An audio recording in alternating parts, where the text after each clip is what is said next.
Good morning, good afternoon, and good evening, everyone, and welcome to you all. Mesdames, Messieurs, bon après-midi et bienvenue.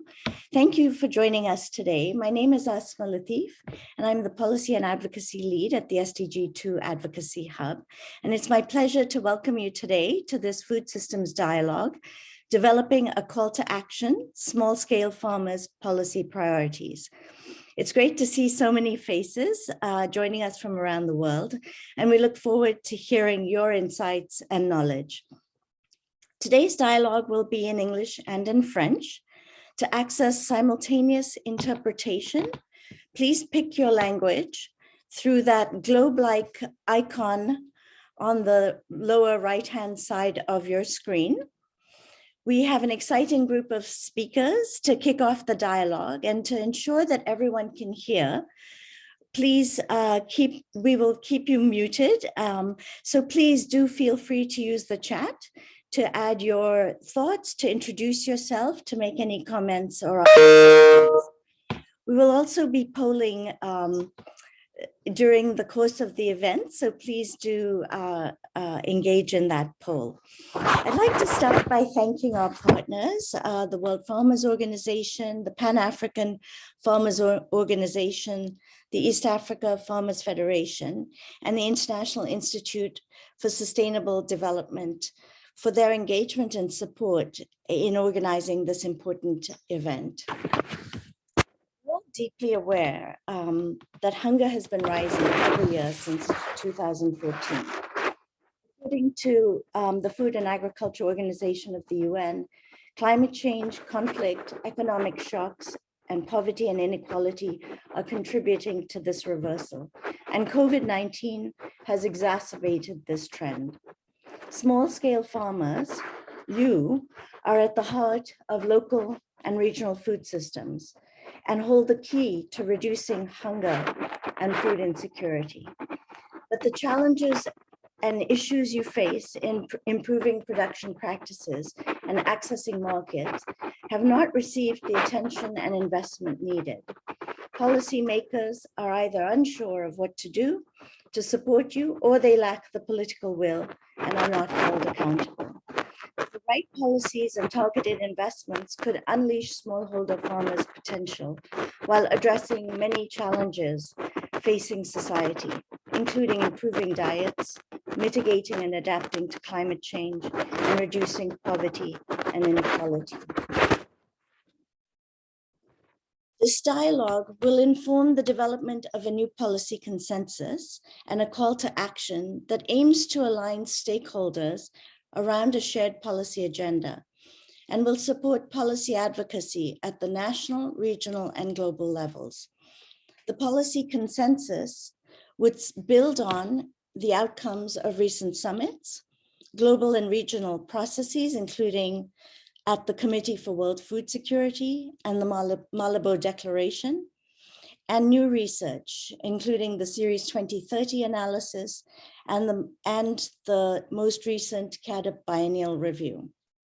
The hope is that the consensus and call to action will be endorsed by a large number of farmer organizations, civil society organizations, multilateral agencies, research institutions around the world, so that it carries political weight and can be used to make the case to put small-scale farmers at the center of global and regional policy and financing initiatives, including around climate adaptation, food systems, national pathways, and other investments.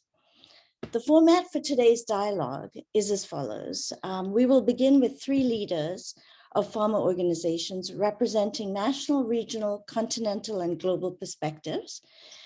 They will provide opening remarks on their thoughts about what should be in a new policy consensus and how such a call to action could be used to ensure that small-scale farmers are at the center of decision-making at all levels.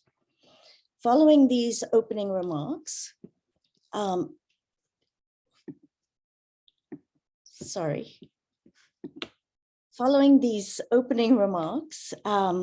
we will begin with the breakout sessions, and we will want to hear from you.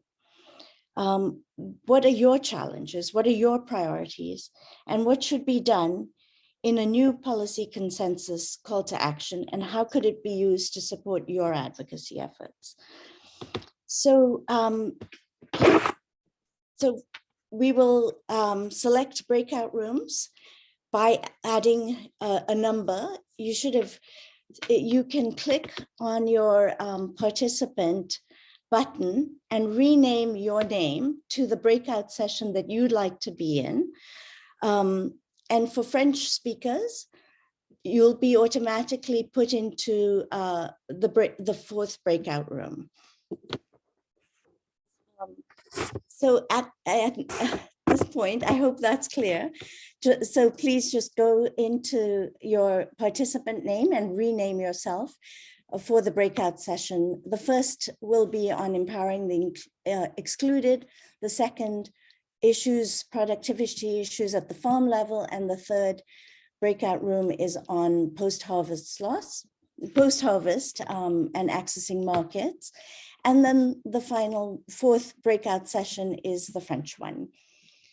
So it's my pleasure now to turn it over to our first speaker, who is probably needs no introduction to this group.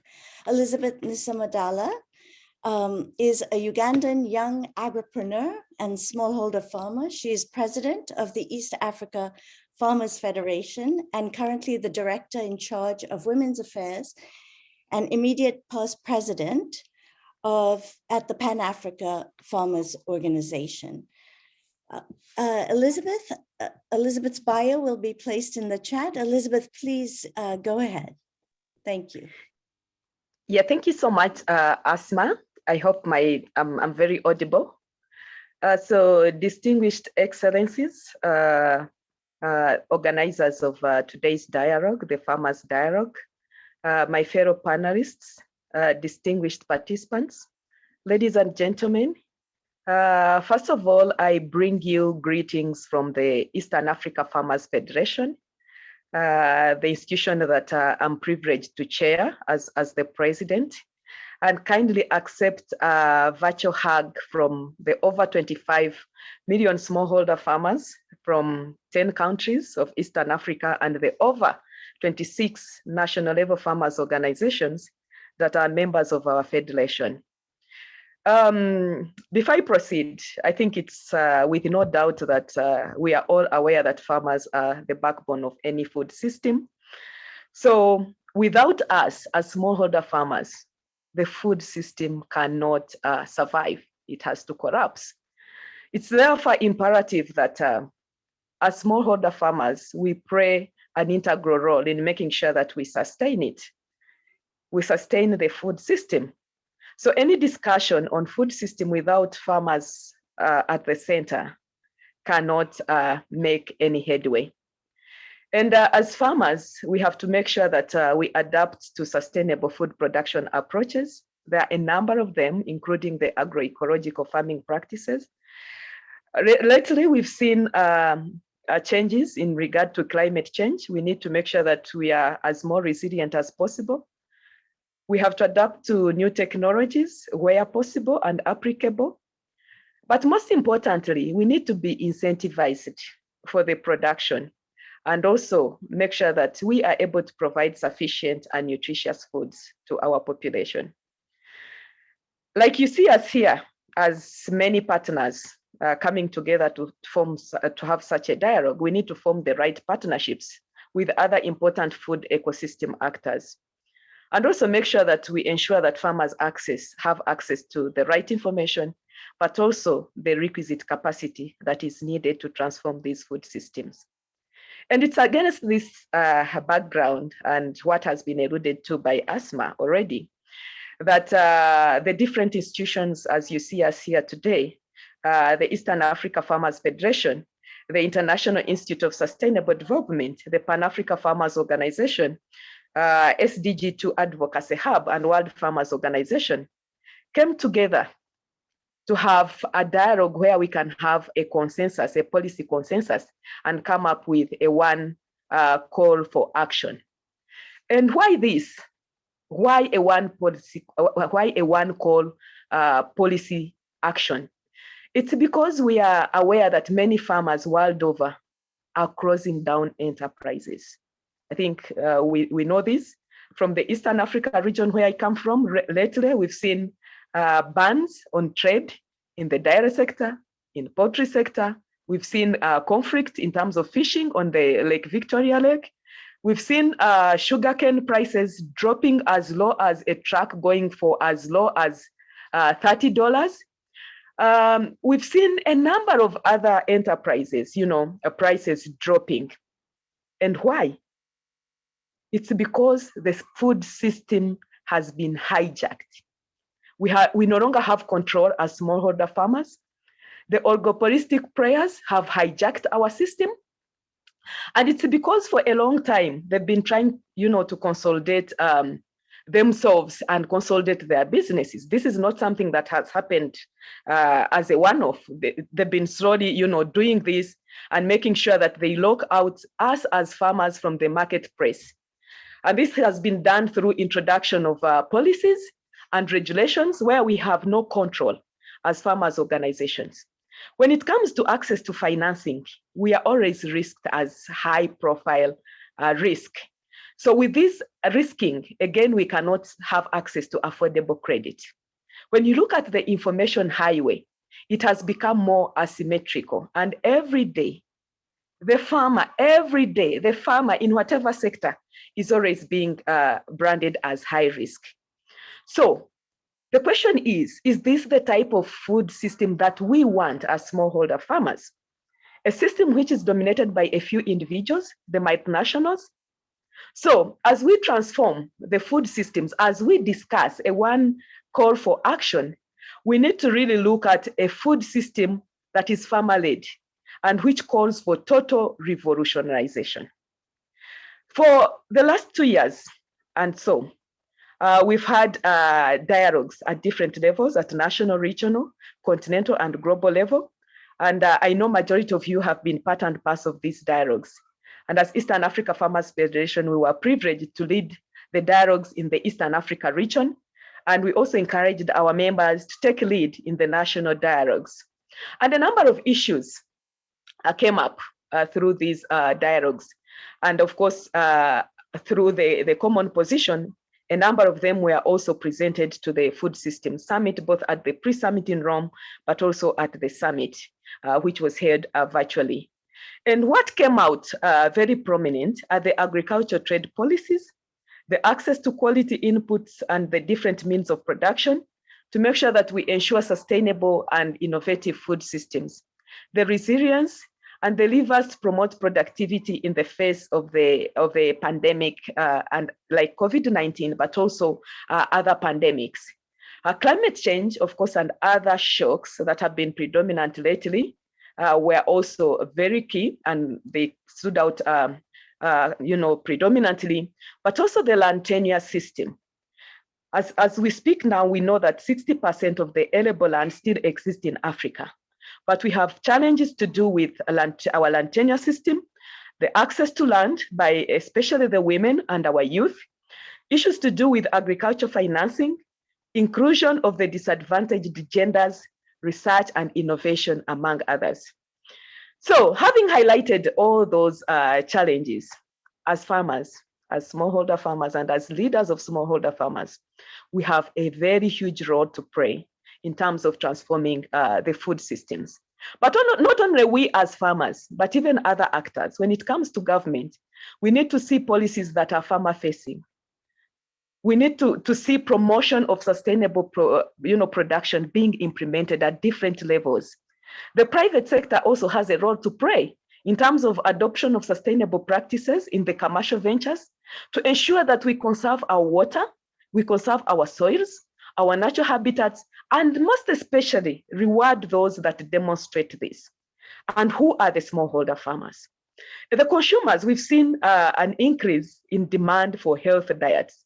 So this demand should also come up with a better pay for food that is produced more naturally, and especially the food which is produced by us, the smallholder farmers, to support the growth of smallholder farmer markets, the supermarkets that are promoted by smallholder farmers, and also making sure that we are able to trace back the farms that are producing these sustainable foods. So we need to see all the actors, putting a stop to demeaning us as smallholder farmers. Much as we've been doing and praying all this contribution, but our recognition is not felt. It's only lately that we've been able to fight to be at the center of the discussions. We know there has been a shift in terms of policy and support towards large-scale production. And of course, this unfortunately is towards, kicking out the smallholder farmers in production. So this is where we call globally all smallholder farmers, all actors to come together and make sure that smallholder farmers' rights are protected, because for us, it's a way of living. It's our economy. It's our day-to-day earning. So when you talk of smallholder farming, it is a way of life that needs to be protected. We need to see a multi-stakeholder approach in terms of, formalizing the ecosystem partners from farm to fork, in terms of tapping into the opportunities, but also in terms of addressing the challenges that are across the entire value chain, in trade, in production, in policy, in information, but also in capacity. The approach has to change. Farmers' organizations need to be supported. They need to be strengthened to make sure that they offer support to smallholders on a sustainable basis. But what we feel now, as I conclude, is that lately, we've seen a number of global processes happening. We've just concluded the COP26. We had the UNFSS food systems. We've had the Decade of Action. We've had the UN Decade of Family Farming and many other global processes. But when it comes to the level of commitment, especially by our national government, where the rubber meets the road, I think the commitment can really, the impact cannot be felt so much. So this is where we also need to see national governments making commitments towards achieving some of these commitments. I hope this dialogue is going to be useful in shaping the discussions on food systems, but also is going to bring out our commitments as farmers, but also put together a policy call for action for sustainable global food system. Thank you, and over to you, Asma. Thank you so much. That you covered a lot of ground, and we look forward to working with you to make sure that the dialogue will lead to some common efforts to push policymakers and decision makers. So thank you, Elizabeth. I've been asked to go back over the breakout room instructions, because it's really important that each of you indicate which breakout room you'd like to be in. So if you could please go to your image, and if you see that little blue box on the side of your face, right click it and go to rename. And once you select rename, in that field, please add the number 1, 2, 3, or 4 for French, into the field, and so that we can know which breakout session you'd like to be in. Does anybody have a question? Are those instructions clear? So if you can rename your name on the screen, please do that with the number 1, 2, 3, or 4 before your name. I see some people are already doing it, so thank you so much. That's great. That'll help us get everyone into the breakout sessions swiftly. So I'm now going to turn to Ms. Emerance Twishimi. I hope I pronounced that correctly. She is filling in today for the president of PAFO. Emerance is the acting CEO of the Pan-African Farmer Organization. Emerance, Could you? Yes, thank you so much, Asma. Good morning, good afternoon, everyone. So actually, the PAFO president would have loved to be with us, but just on last minute, he got some technical issues. So he got electricity cut. That's one of challenges that our farmers are living with mostly in rural areas. So I will try to read out his speech because he already prepared the message for today's occasion. So it is in French. So, Monsieur le Président de l'Organisation mondiale des agriculteurs, Madame la Présidente de l'IFF, Mesdames et Messieurs les représentants du SDG Hub, chers participants, c'est avec un plaisir que nous sommes réunis aujourd'hui dans le cadre de la dialogue des systèmes alimentaires sur élaborer un appel à l'action des priorités des politiques des petits agriculteurs, dont la finalité est de construire un nouveau consensus politique pour et avec les petits paysans. Le système alimentaire englobe toute la gamme des activités impliquées dans la production, la transformation, la commercialisation, la consommation et l'élimination des biens provenant de l'agriculture, de la foresterie ou de la pêche, y compris les intrants nécessaires et les intrants généraux à chacune de ces étapes. Un système alimentaire durable assure la sécurité alimentaire et la nutrition pour toutes les... pour tout de telle manière que des bases économiques, sociales et environnementales pour générer la sécurité alimentaire et la nutrition pour les générations futures ne soient pas compromises. Et les paysans africains sont les acteurs clés dans le processus du système alimentaire. Les efforts quotidiens et leur détermination sont à la base de l'alimentation de la population mondiale croissante. Cependant, la pauvreté et l'insécurité alimentaire parmi les paysans africains sont les plus élevés, bien que ce qu'on est qui produisent la nourriture. Il s'agira d'un dilemma africain qui nécessite impérativement un plaidoyer continental pour trouver les remèdes efficaces. La PAFO, en tant qu'organisation continentale représentant plus de 80 millions de paysans, a organisé des dialogues indépendants panafricains sur le système alimentaire et a produit un document de position continentale consolidé qu'elle a présenté lors du sommet mondial sur le système alimentaire tenu en 2021.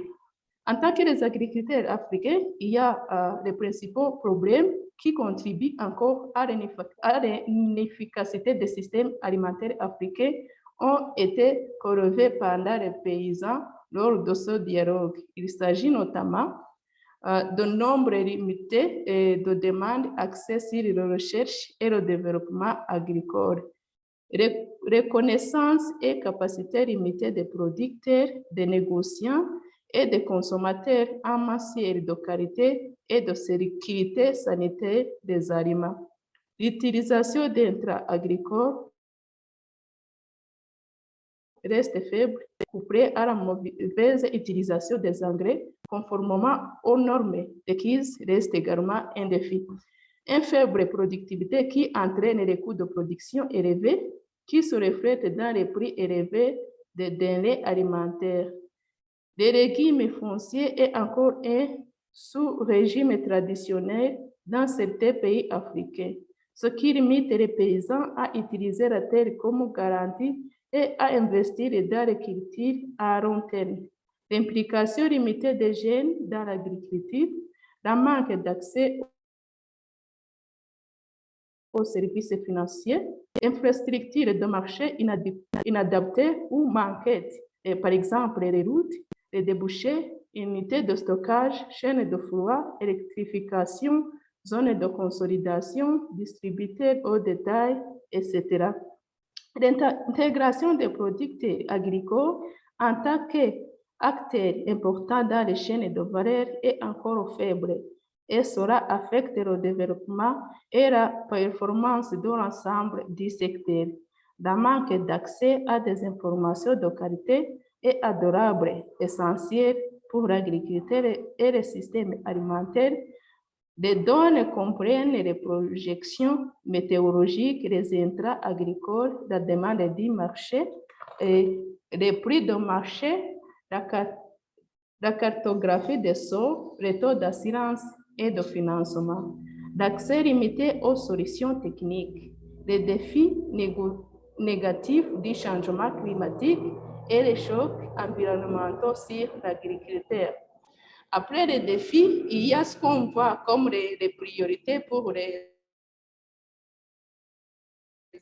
producteurs africains. Les priorités sont les suivantes. Les producteurs agricoles ont besoin d'intervention et de soutien de la part des gouvernements et de la communauté des donateurs pour atténuer les facteurs externes ayant les effets négatifs tels que les changements climatiques et les chocs environnementaux. Cela nécessite une mobilisation continue et cohérente de la société civile pour rendre les producteurs et les prix résilients de manière durable.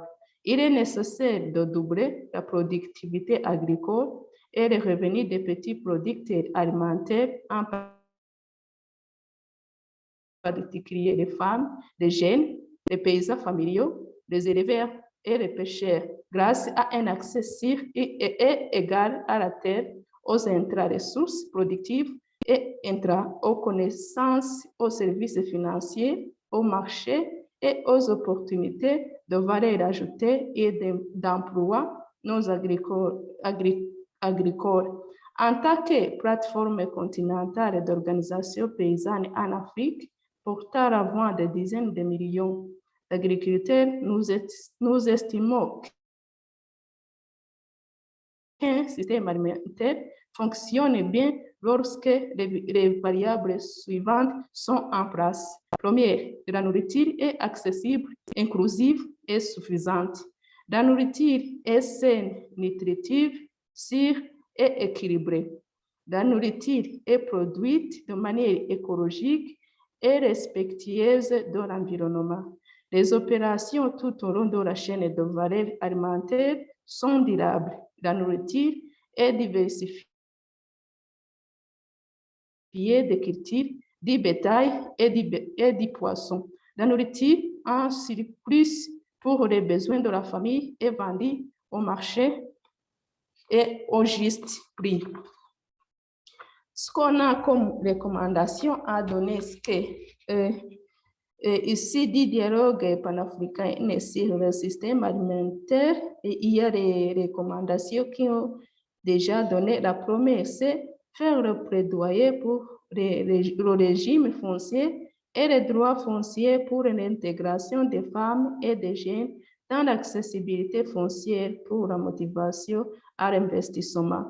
Mobiliser les gouvernements respectifs en partenariat avec les partenaires de développement pour apporter plus de compétences, de ressources et d'investissement dans les infrastructures de production et de marché, en particulier pour que les agriculteurs puissent fournir les produits de haute qualité en quantité suffisante et prix compétitif sur les marchés. Soutenir les petits agriculteurs, en particulier les femmes et les jeunes, pour renforcer leur voix dans l'élaboration et la mise en œuvre des politiques du système alimentaire. Plaider pour une recherche et un développement agricole axé sur la demande. Mobiliser les acteurs pour renforcer et améliorer l'inclusion des chaînes de valeur agricole et combler les écarts entre les différents acteurs de chaîne de valeur. Plaidoyer pour que les agriculteurs aient accès aux services financiers. Améliorer l'accès à l'information pour tous les acteurs de chaîne de valeur agricole. Organiser les voyages d'études et les forums de partage de bonnes pratiques dans le système alimentaire au niveau continental. Les paysans doivent être initiés à de nouveaux systèmes technologiques qui les aideront à surmonter les obstacles causés par les pandémies inattendues. La COVID-19 nous a déjà appris un leçon et nous devons toujours être préparés à tout défi imprévu. Nous devons, yes, I'm about to finish. Okay. Nous devons voir l'agriculture comme réponse à l'emploi qui fait défi en Afrique et non l'agriculteur que les gens vont considérer comme un bousculade pour les temps difficiles. Si nous nous donnons la main, nous prospérons et l'avenir de l'Afrique sera plus brillant car le continent dispose d'un beau sol fertile qui peut nous conduire vers le succès que nous avons toujours souhaité. Merci pour votre attention. Thank you so much. Merci beaucoup. That was very wide-ranging. Really appreciate it. Lots to dig into during the breakouts. I just wanted to make one more plea for people who haven't indicated their breakout session. Please do so now. Otherwise, you'll just be assigned to one of the sessions. It's my pleasure now to turn over to Dr. Theo de Jager. He was elected the president of World Pharma Organization in 2017. He's the first South African to head the organization and the second African. He has been president of the South African Confederation of Agricultural Unions since 2013. He was also president of the Pan-African Farmer Organization and is co-founder of Agri-All Africa, a company which assists small farmers in Africa to transition to commercial farming. Theo, over to you. Thank you very much. And what a privilege it is to try to bounce a few ideas off some of the brightest minds in agriculture on our continent and in the world. There is an office of a very senior official in South Africa in the agricultural space, which when you visit it, you are really struck by how disorganized it is. There are files all over the carpet. There's a kind of a broken chair on which this guy sits, and he always looks as if you are bothering him when you knock on his door. But when you enter his office, on the one wall from the floor to the roof, there's a very big picture of 55th Street, New York, and it is marked 1902.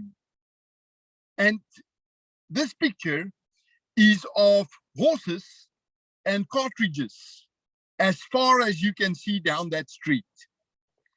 Only in the middle of it, there is one Model T Ford. And then on the opposite wall, there's a similar photograph, also from the floor to the ceiling. Also 55th Street, New York. But this one is branded 1912. And as far as you can see down that street, it is motor cars with one horse in between them. And when I asked this official, what are these two photos all about? And he said to me, every morning I walked into my office, I first look at these two pictures just to orientate myself to my task of this day. Because he said, look at all these horses. They did nothing wrong. Maybe their biggest mistake was not to understand the meaning of that one motor car. He said to me, you know what? Their owners and the breeders of horses in 1902, they thought the biggest challenge is to breed bigger and stronger and faster horses, because mankind will always need transport. He said, and then came the car, and there was no room anymore for a horse.